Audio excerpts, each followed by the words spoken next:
Do not do anything you're about to see at home. We are professionals in a real ring.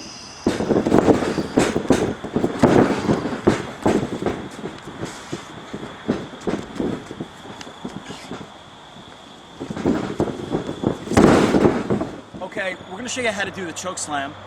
We've been getting a lot of requests for this, and here's how it goes. The first thing you want to do is, I'm the attacker in this move. Hand goes for the throat. Now, the first thing is, we hold on with that. Notice I'm not grabbing him by the neck like this. I might want to make it look like that, but it's kind of risky. You're better off just putting your hand down on his chest, very top of his chest near his neck, like so. Okay? The next thing that's going to happen is he's going to take his arm, grab onto my arm, because I'm supposed to be choking him. Back up a little. I'm supposed to be choking him, so he's trying to protect himself, acting like he's getting choked. Okay? As the attacker, the next thing I'm going to do is I'm going to take his right arm and flip it up over my right shoulder. Let's turn so you can see this. Okay? So he has got his right arm all the way up, like his armpit is on top of my shoulder, where he's going to start getting his leverage to jump up.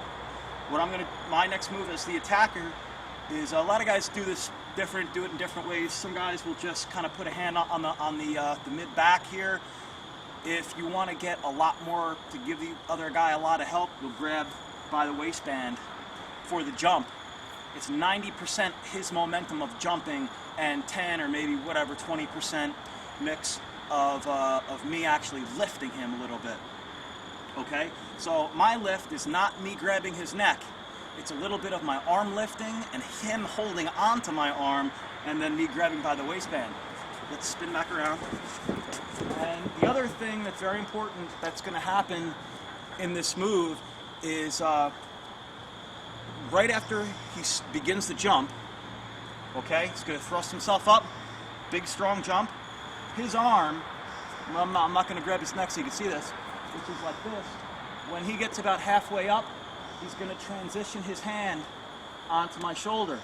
That's the big post for this move. His weight goes down onto my shoulder and I'm holding him up. This is basically where all the weight goes for that short moment that he's up in the air. So it starts out here, he jumps, transitions his hand to here and presses himself all the way up, okay? When he's all the way up there, when he feels he's at the height of the move, he's going to kick his legs out, up nice and high, so he can land flat on his back. If he lets his legs come down first and his legs hit the mat, or his ankles hit the mat before his back does, it's going to look like crap. It's going to be terrible. First, what we're going to do is, we're going to do the choke slam without slamming him, just so you can see how it goes, what it looks like if I just pick him up and let him down. Okay, so here we go.